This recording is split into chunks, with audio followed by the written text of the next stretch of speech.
Hello students, good morning. You are connected with RK Sivaj for Mathematics 10 plus 2. Today we are going to discuss about the chapter LPP, Linear Programming Problem. कल हमने first question discuss किया था. Second की एक बारी statement पढ़ते हैं. A company manufactures two type of screw A and B. All the screw have to pass through a threading machine and a slotting machine. A box of type A screw require 2 minutes on the threading machine and 3 minutes on the slotting machine. क्या कहता है? एक manufacturer दो तरह के screw बनाता है, screw A and B. तो इन सभी स्क्रू को पास होना पड़ता है कहाँ से? ए थ्रेडिंग मशीन से और ए स्लॉटिंग मशीन से, यानी कि दो मशीन के द्वारा स्क्रू तैयार होते हैं. ए box of type A screw require, A type के जो बॉक्स हैं उनके स्क्रू को ज़रूरत पड़ती है 2 minute on threading machine. Threading machine पे उसको 2 मिनट तक काम किया जाता है and 3 minutes on the slotting machine, और स्लॉटिंग मशीन पर 3 मिनट तक काम किया जाता है, तब जाके वो बोल्ट तैयार होता है. A box of type B screw require, जो बॉक्स टाइप बी के हैं स्क्रू, उनको ज़रूरत पड़ती है 8 मिनट्स ऑफ थ्रेडिंग. 8 मिनट तो थ्रेडिंग पे रहेगा on the threading machine and 2 minutes on the slotting machine. तो स्लॉटिंग मशीन पे 2 मिनट की ज़रूरत पड़ेगी. इन ए वीक, एक सप्ताह के अंदर, each machine is available for 60 hours. प्रत्येक मशीन 60 घंटे के लिए अवेलेबल, यानी कि मशीन थ्रेडिंग हो या फिर वो स्लॉटिंग मशीन हो, 60 घंटे के लिए अवेलेबल है. कहने का मतलब है 3600 मिनट के लिए काम कर सकते हैं. On selling these screw the company gets profit of Rs 100 rupees per box on type A and A screw and 170 rupees per box on type B screw. यानी कि 100 रुपये का फ़ायदा होगा टाइप ए के स्क्रू पर और 170 रुपये का फ़ायदा होगा टाइप बी स्क्रू पर. Formulate this problem as a LPP given that the objective is to maximise profit. तो जो प्रॉफिट होगा उसको मैक्सिमाइज करके दिखाना पड़ेगा, ये उसने मांगा है. तो यहाँ से दो तो मशीन है. अब पर्सन वही आ रहा है कि मैं किसको एक्स लेट करूं, किसको वाई लेट करूं. तो दो तरह के स्क्रू हैं, स्क्रू ए टाइप और बी टाइप. तो इन्हीं ग्रुप पर आपको नज़र आ रहा होगा मैक्सिमाइज मिनिमाइज के लिए बोला गया type A screw and 170 B, इसके ऊपर प्रॉफिट दिया गया है. तो प्रॉफिट फंक्शन भी यहीं से बन रहा है. तो इसका मतलब टाइप ए को नंबर ऑफ बोल्ट या स्क्रू एक्स मान लेते हैं और टाइप बी पे वाई मान लेते हैं. तो इस तरीके से हम इनकी इक्वेशंस को, बल्कि इन इक्वेशन को तैयार करते हैं. तो क्या रहेगी वो?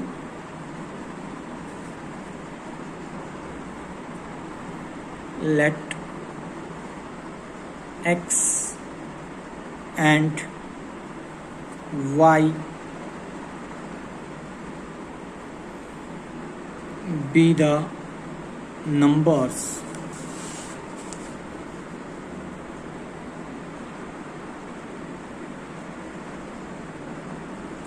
of type A screw, type A screw and type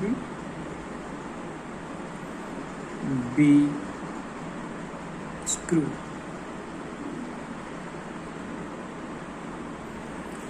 ये लेट करने के बाद सबसे पहले हम जेड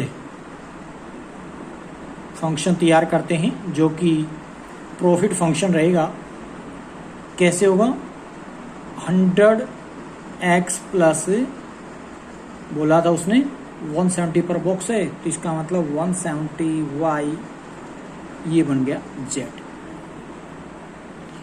और उसके बाद कहा है उसने यहाँ पे क्वेश्चन के अंदर कि कहाँ स्क्रू ए को कहाँ पर चलना होगा और बी को कहाँ पर चलना होगा। तो एक छोटी सी इंफॉर्मेशन ए और बी पर बना लेते हैं।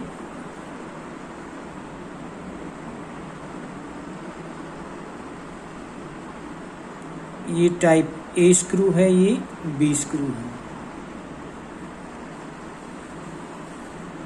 तो उस पे दो तरह की मशीन है। कौन कौन सी? मशीन स्लॉटिंग है, एक थ्रेडिंग है।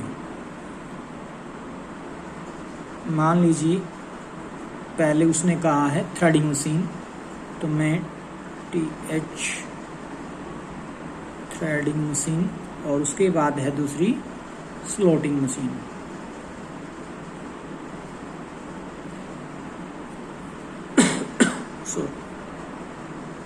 तो ए को जरूरत पड़ती क्या थी? ए को जरूरत पड़ रही थी, जैसे आप देख रहे होगे, 2 minutes on threading and 3 minutes on slotting. तो लिखेंगे 2 मिनट और 3 मिनट। ठीक है जी।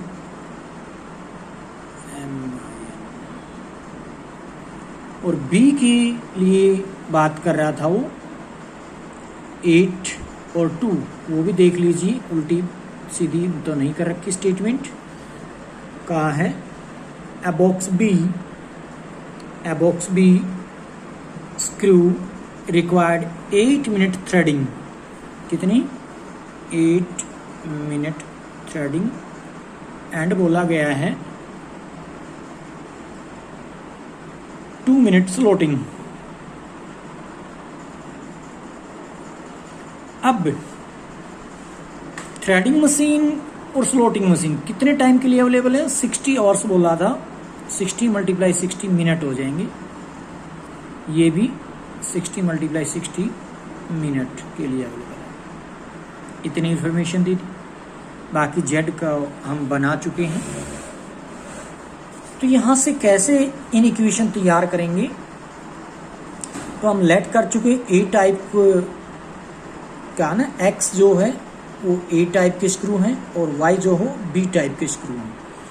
इसका मतलब 2x plus 8y, 2x plus 8y कितने टाइम के लिए अवेलेबल है?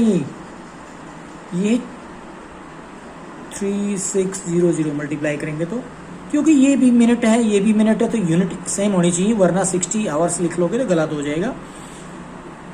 तो अब इसमें से 2, ये लेस क्यों लगाया? सबसे पहली बात तो यही कर लेते हैं, क्योंकि दोनों को मिला के वो केवल और केवल 3600 मिनट के लिए मशीन अवेलेबल है चलाने के लिए। उससे ज़्यादा आप नहीं चला सकते, तो कम तो चला सकते हैं, इसलिए लेस लगा दिया। 2 कॉमन ले लो, तो इसी को लिख दोगे x plus 4y less than equal to 1800। In equation first बोल सकते हैं। अगली है 3 और 2 पे, क्या मतलब है? 3x प्लस 2y, ये भी 3600 पे अवेलेबल है मिनट के लिए। इसमें से कोई चीज़ कॉमन नहीं आ रही, इसलिए और कोई सॉल्यूशन नहीं हो सकता। एक बताया गया था x और y दोनों के दोनों 0 से ग्रेटर रहने हैं। ये इन इक्वेशन तैयार हो चुकी है। तो फॉर्मुलेट कर दिया हमने इस स्टेटमेंट को इन इक्वेशंस के अंदर। Next,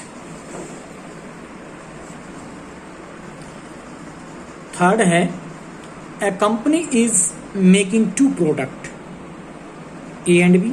The cost of producing 1 unit of product A and B is, A की कॉस्ट दे रखी है 60 रुपीज़ एंड 80 रुपीज़ रिस्पेक्टिवली। तो ए को बनाने में 60 रुपये का खर्चा आ रहा है, बी को बनाने में 80 रुपये का खर्चा आ रहा है। तो कॉस्ट फंक्शन अगर बनाना पड़े तो हम यहीं से बना लेंगे, यानी कि 60x प्लस 80y, क्योंकि आपको पता लग गया होगा कि दो तरह के प्रोडक्ट हैं ए और बी, तो ए को x मान लो, बी को y मान लो। आगे बढ़ते हैं। As per agreement the company has to supply at least 200 units, किसकी, ए या बी की, और प्रोडक्ट बी, बी के 200 यूनिट तो आपको जरूरी सप्लाई करने के लिए कह रहा है। तो इसका मतलब y अगर बी को कह रहे थे तो y ग्रेटर देन 200 हो जाएगा, क्योंकि एटलीस्ट बोला गया वर्ड, एटलीस्ट का मतलब कम से कम, ज़्यादा तो हो सकती है। तो इसका मतलब y greater than equal to 200 है। आगे कहता है 1 unit of product A require 1 machine hour. Machine hour कितना, प्रोडक्ट जो ए है उसको 1 मशीन आवर है, यानी कि 1 घंटे का टाइम चाहिए। वेयर एज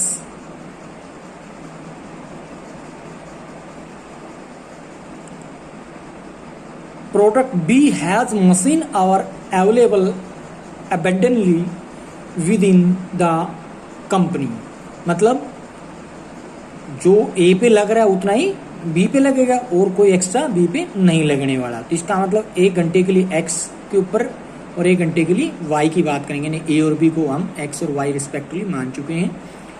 तो दोनों के दोनों किसके लिए, 1 आवर के लिए बात कर रहा है।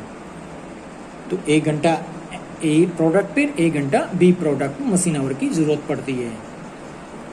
आगे है टोटल मशीन आवर्स, जो टोटल मशीन आवर जो अवेलेबल है वो किसके लिए, product A R 400।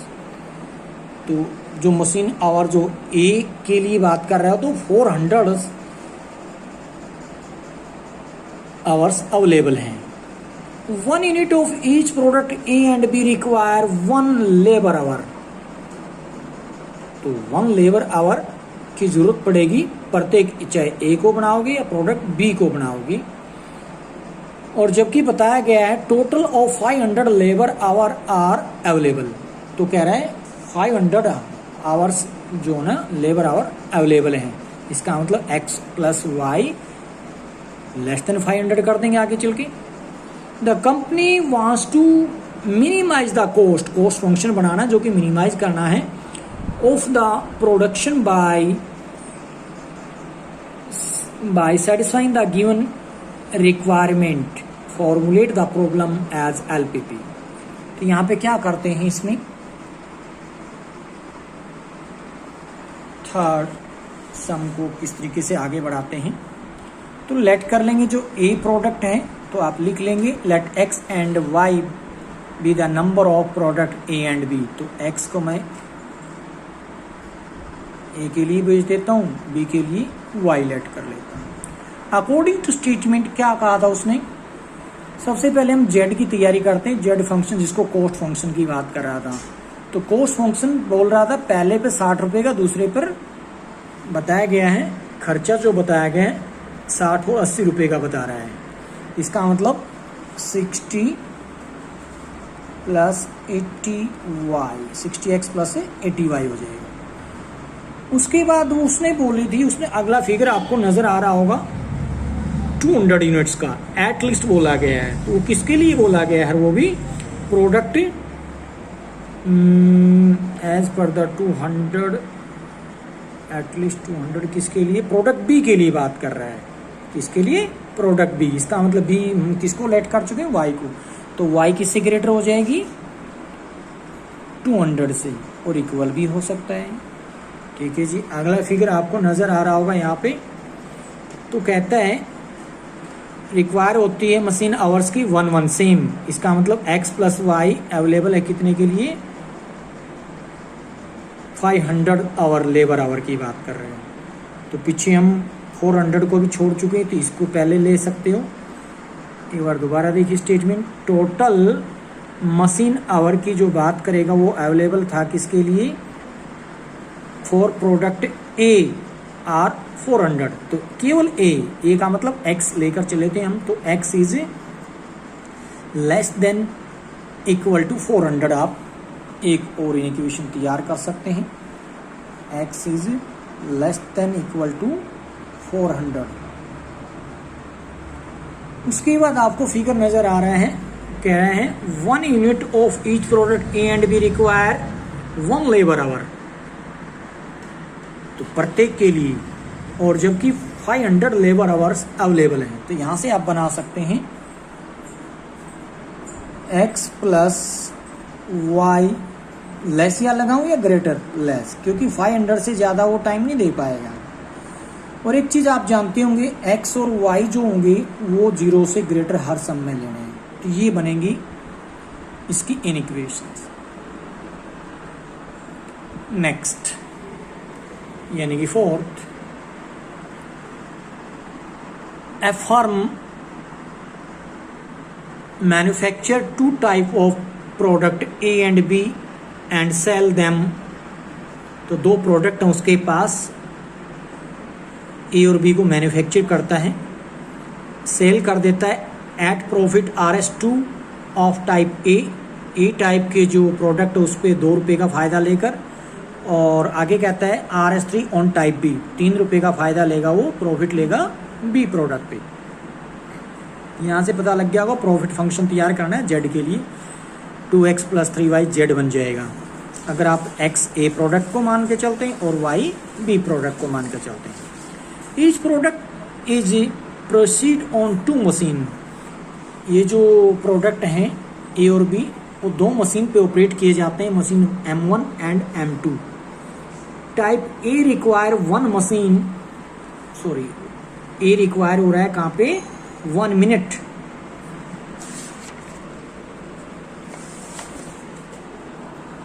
One minute of processing time on M1, processing time on M1 and 2 minutes on M2। तो मशीन M1 पर तो कितने मिनट की बात की थी उसने,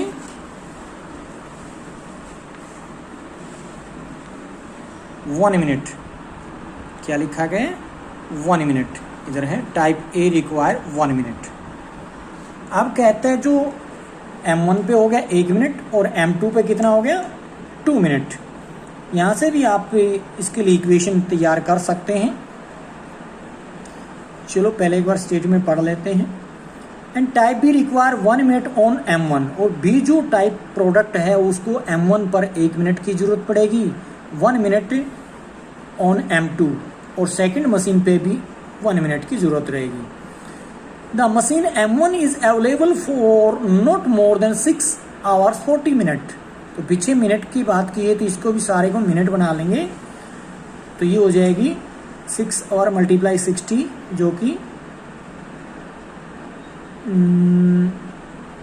360 प्लस 40 कितना हो जाएगा, 400 minute. While machine M2 is available for 10 hour, यानी कि 10 आवर मल्टीप्लाई 60, क्योंकि 1 आवर में 60 मिनट होती है, तो 600 मिनट बन जाएंगी यहाँ पर। During any working day formulate the problem as LPP so as maximise the profit. तो प्रॉफिट को मैक्सिमाइज करने के लिए आपने LPP के अंदर कन्वर्ट करना, फॉर्मुलेट करना है। तो क्वेश्चन नंबर 4 को हम इस तरीके से बनाएंगे, स्टेटमेंट आपके पास बुक में भी होगी तो आप देख सकते हैं।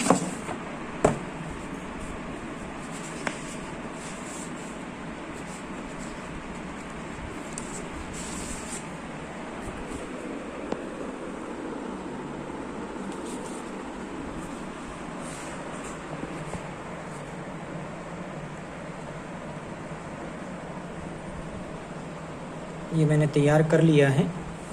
4th की स्टेटमेंट इस टाइप से आगे जा रही है।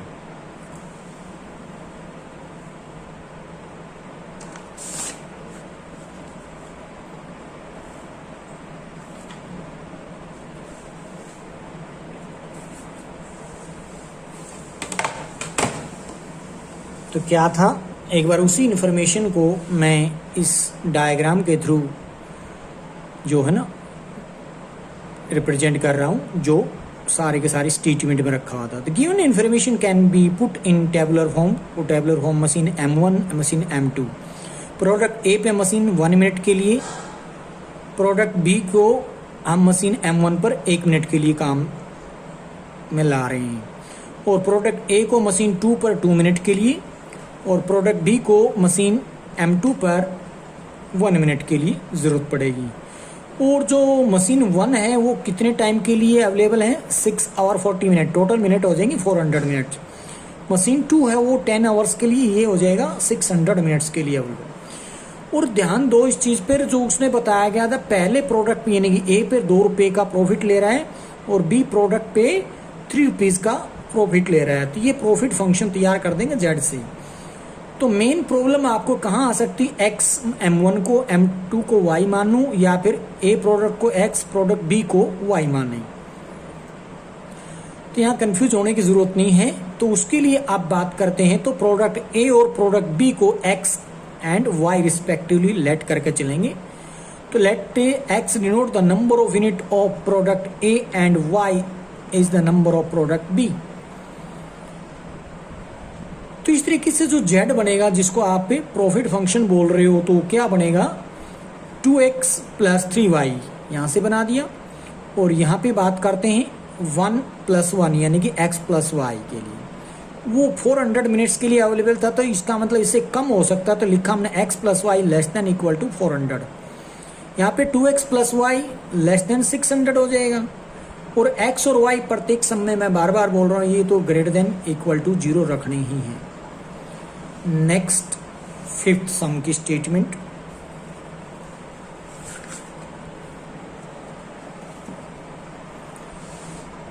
तो आप अपनी बुक से भी देख सकते हैं। A firm manufacture 3 product A, B and C। The profits are Rs3, 2 and 4 respectively. The firm has 2 machines and below is required the processing time in minute or each machine on each product. Machine M1, M2 product अब की बार 3 हैं, machine तो 2 ही हैं but product 3 आ रहे हैं अब की बार। Product A, B, C।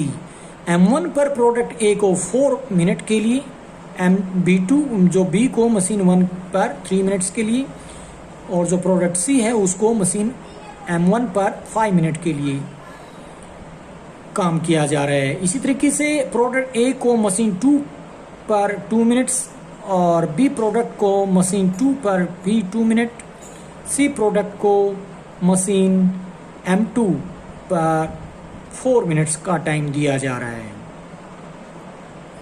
आगे क्या बताया गया, machine M1 and M2 have 2000 and 2500 machines minute respect. अब की बारी मिनट दे रखी है, आवर नहीं दे रखे, तो अच्छा हमें कन्वर्ट नहीं करना पड़ेगा। तो M1 यानी कि इसके सामने आप लिख सकते थे 2000 और इसके सामने M2 के सामने लिख सकते थे 2500 मिनट्स अवेलेबल हैं।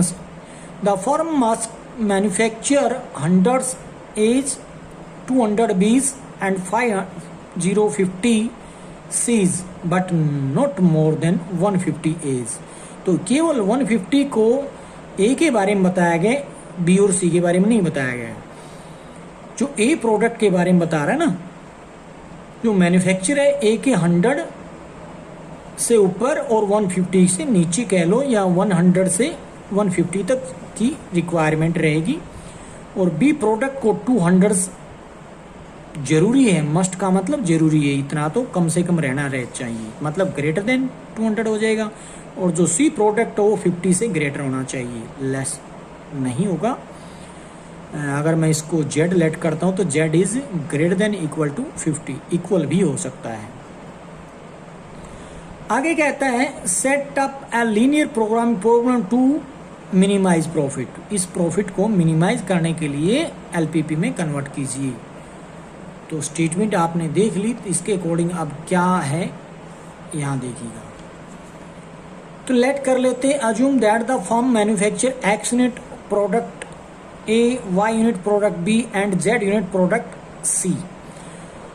तो जेड डिनोट कर लेते टोटल प्रॉफिट ऑफ फार्म। तो जेड क्या हो जाएगा, तो उन्होंने कहा था, अगर आपके पास बुक है तो वहां पर देखोगे, मैं इधर देख रहा हूँ बुक में, तो वो कह रहा है सबसे पहली लाइन में 3 प्रोडक्ट्स जो गए हैं ए बी सी, उन पर प्रॉफिट लिया है 324 का, 324 यानी कि एक्स पे ए को 3 यूनिट पे 3 रुपीज़ के प्रॉफिट पे, बी को 2 रुपीज़ के प्रॉफिट पे, सी को 4 रुपीज़ की प्रॉफिट पे बेच रहा है। तो इसका मतलब ए प्रोडक्ट हैं कितने, वो मैंने लेट कर लिए एक्स, तो 3x + 2y + 4z is equal to Z हो जाएगी। कैपिटल है जेड, ये स्मॉल जेड आप रिप्रेजेंट कर सकते हैं। ये मत मानना कि जेड सेम है, ये आपके पास मान लीजिए इस टाइप से छोटा बना लें आप, अब तो कंफ्यूज नहीं हो गई। नेक्स्ट, बाद में उसने कहा था एक टेबल में अगर आप देखो तो ए बी सी के लिए 435 दे रखा है, मशीन 1 पे काम करने के लिए कह रहा है, प्रोडक्ट ए को, बी को, सी को, और वो मशीन 2000 मिनट्स के लिए अवेलेबल है। तो उससे मतलब कम तो अवेलेबल हो सकती, उससे ज़्यादा नहीं हो सकती, इसलिए मैंने लेस लगाया 4x + 3y + 5z <= 2000। ये क्या था, मशीन पे इतने टाइम के लिए, इतने मिनट के लिए अवेलेबल है।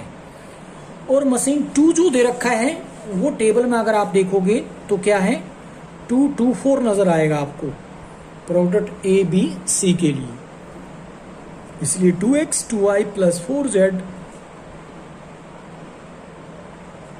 इसको स्मॉल जेड इस तरीके से, <= 2500 आप लिख सकते हो।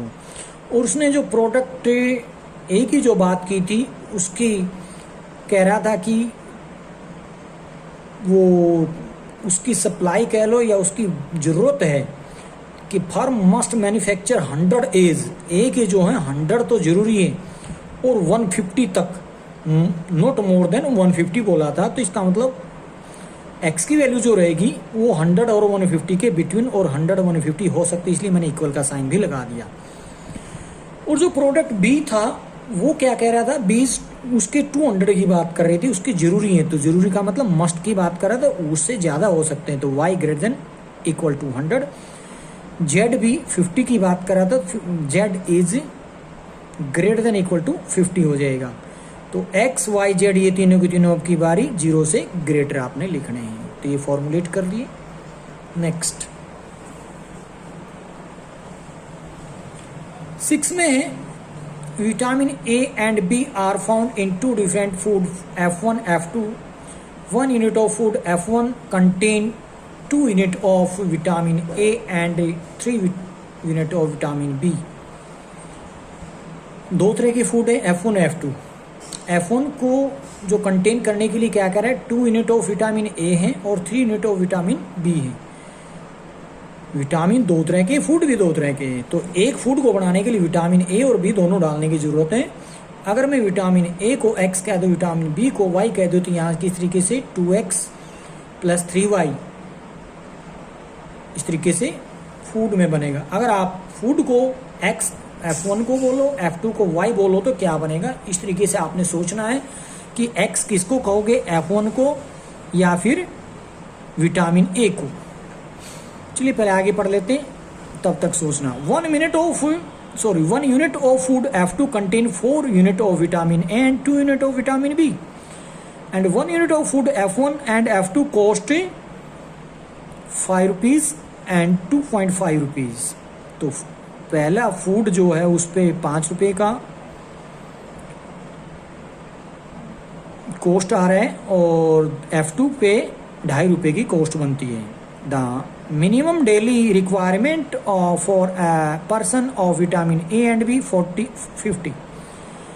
विटामिन ए की बात करें तो 40 यूनिट चाहिए डेली कम से कम, इससे ज़्यादा यूज़ हो सकती है, और 50 की ज़रूरत है विटामिन बी।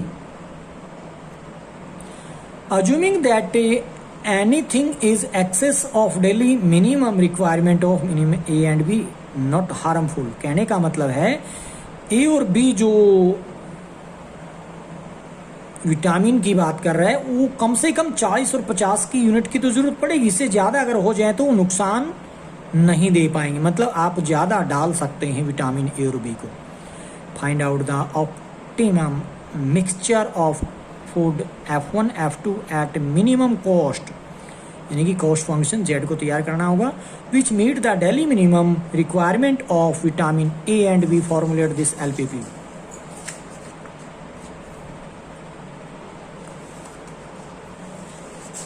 तो स्टेटमेंट आपके पास होगी, मैं उस स्टेटमेंट को इस तरीके से रिप्रेजेंट कर रहा हूं, शायद आपको नजर आ रही होगी। ये तो इसमें हम इस तरीके से टेबल बना लेते हैं। फूड F1 फूड F2, यहाँ पर मिनिमम डेली रिक्वायरमेंट और विटामिन ए विटामिन बी। तो मैं पहले उस स्टेटमेंट को इस तरीके से यहाँ पर रिप्रेजेंट करने की कोशिश कर रहा हूँ। फूड 1 पे 2 यूनिट की रिक्वायरमेंट थी, फूड 2 पे विटामिन ए की 4 यूनिट की रिक्वायरमेंट। टोटल विटामिन आपके पास ज़रूरत है तो 40 यूनिट की है, मतलब इससे ज़्यादा यूज़ कर सकते हैं। विटामिन बी की F1 पे 3 यूनिट, F2 पे 2 यूनिट की रिक्वायरमेंट है, और जबकि टोटल मिनिमम रिक्वायरमेंट 50 होना ज़रूरी है। और कॉस्ट बताई गई थी F1 पे 5 रुपीज़, F2 पे 2.5 रुपीज़। तो let mixture contain X unit of food F1 and Y unit of food F2। तो लेट कर लिया मैंने किसको, F1 को X और F2 को Y।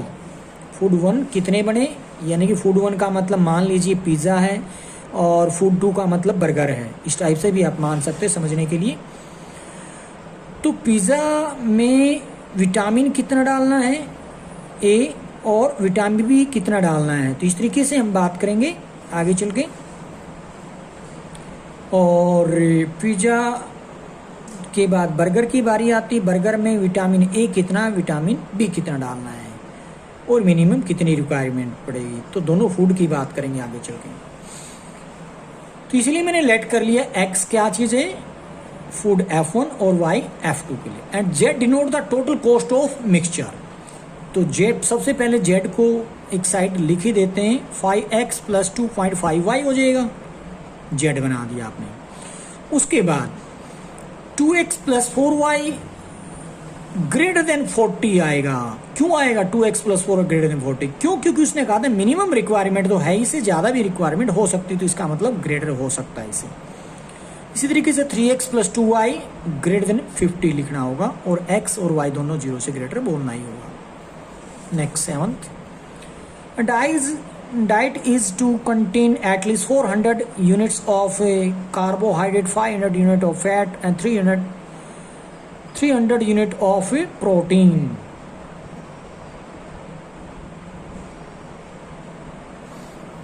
फिर कहते हैं 2 food are available, F1 which cost 2 rupees per unit and F2 which cost Rs 4 per unit. A unit of food F1 contain 10 unit of carbohydrate, 20 unit of fat and 50 unit of protein. A unit of food F2 contain 25 unit of carbohydrate, 10 unit of fat and 20 unit of protein. तो 3 यानी कि 5th जैसा है question. 3 चीज़ें डाल दी इसने, कौन कौन सी डाल रहा है यहाँ पे। जैसे कि मैं बात करूँ F1 पे 10 यूनिट कार्बोहाइड्रेट है, तो 20 यूनिट फैट है और 15 यूनिट प्रोटीन है।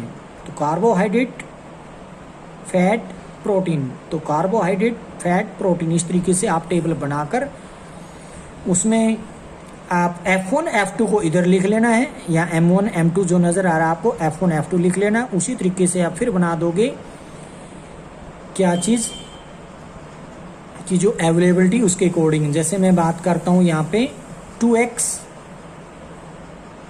ये क्या था, 2 फूड्स अवेलेबल हैं, ये तो कॉस्ट फंक्शन बन जाएगा। 2X + 4Y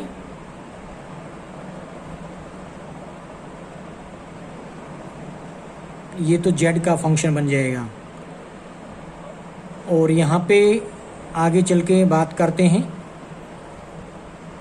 तो इक्वेशन जो बनेगी वो किस तरीके से बनेगी, F1 पे यानी कि 10x और y कितना लूँगा मैं, सेकंड फूड कौन कहाँ पे है, ये रहा 25 यूनिट कार्बोहाइड्रेट, यानी कि 10x प्लस 25y।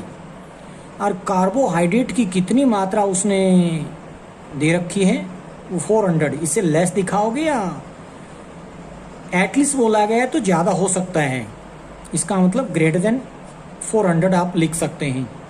क्या लिखेंगे, ग्रेटर देन 400, किससे, 10x प्लस 25y, उसे आप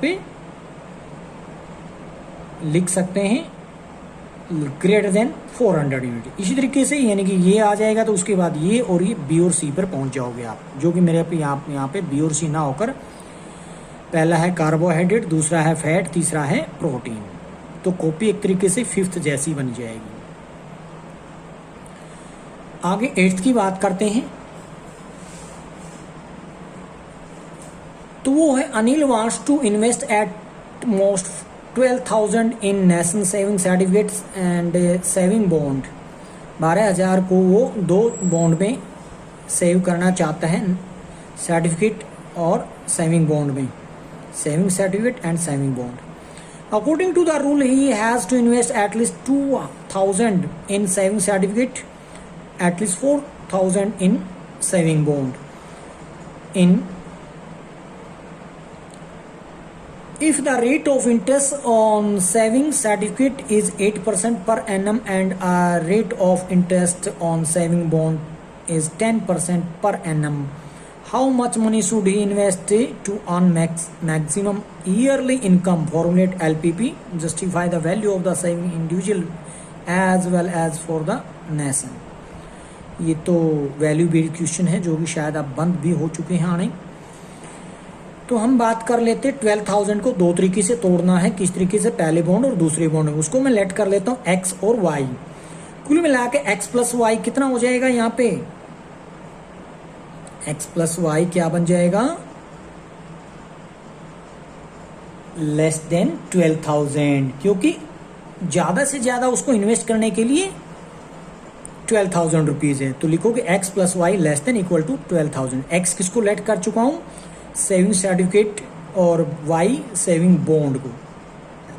अगला ये क्या काम आएगा, 2,000। आपको 2,000 जो है यहाँ पे आपको देगा दूसरी, यानी कि सेविंग सर्टिफिकेट दे रहा है, एटलीस्ट कम से कम इतना तो देना पड़ेगा। जो x की बात कर रहे हैं हम इसको, सेविंग सर्टिफिकेट, तो x is greater than, at least बोला ना, ग्रेटर देन 2,000, और y is greater than equal to 4। यहाँ भी इक्वल टू आना था, यहाँ भी y greater than equal to 4,000। उसके बाद यहाँ पर दे रखा इंटरेस्ट 8% और 10%।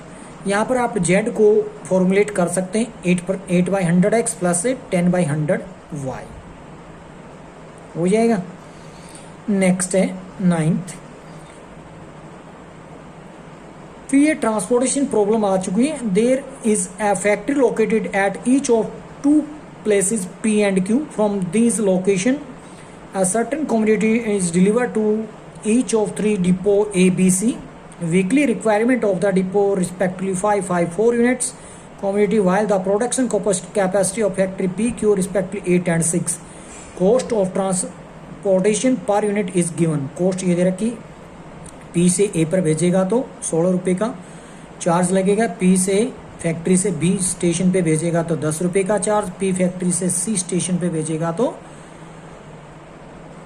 वो लगेगा 15 रुपये का चार्ज। इसी तरीके से क्यू की दे रखी है। तो इसको कह रहा है फॉर्मुलेट करना है लीनियर प्रॉब्लम में। तो अच्छा क्वेश्चन है, तो देखोगे सबसे पहले आपने ये टेबल तैयार कर लेनी है किस तरीके से।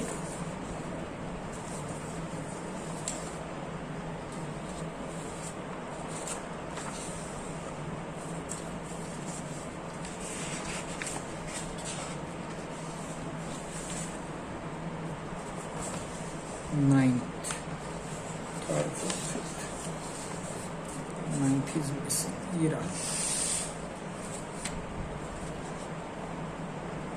तो फिर से बना देते हैं।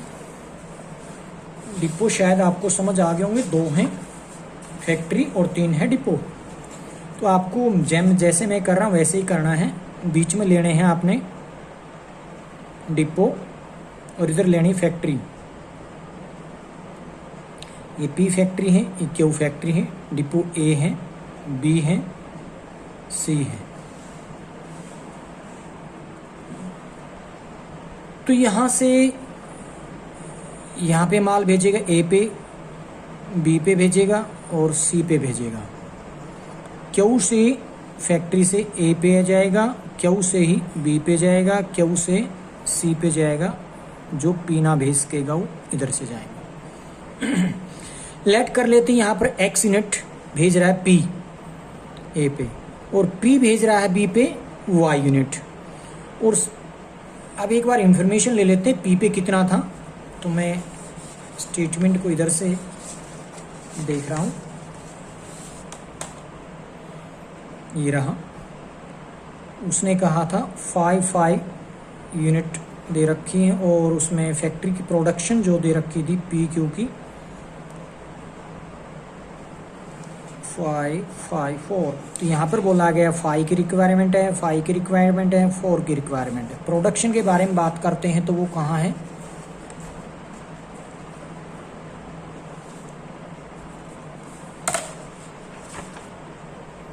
एट और 6 यूनिट है।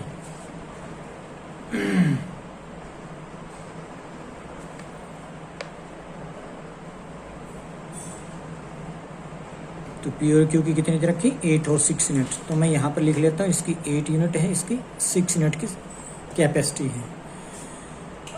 अब x यहाँ से भेज चुका है p, y यहाँ से भेज चुका है, तो 8 माइनस एक्स माइनस वाई यहाँ से भेजेगा c के लिए। ये कितना भेजेगा, 5 की जरूरत थी, x यहाँ से भेज चुका है, तो 5 माइनस एक्स कहाँ से आ सकता है, q फैक्ट्री से। और 5 की जरूरत थी इसको, यहाँ से y आ चुका है, तो 5 माइनस वाई इधर से भेज सकते हो। और अगर मैं c की बात करूँ तो जरूरत थी 4 की, 4 में से माइनस कर दिया आपने, यानी कि यहाँ से भेज लिया p से, तो 8 साइन चेंज हो जाएंगे, तो यानी कि x प्लस वाई माइनस 4 भी लिख सकते हो आप, यानी कि q से आएगा। अब हम यहाँ पर शो करना चाहेंगे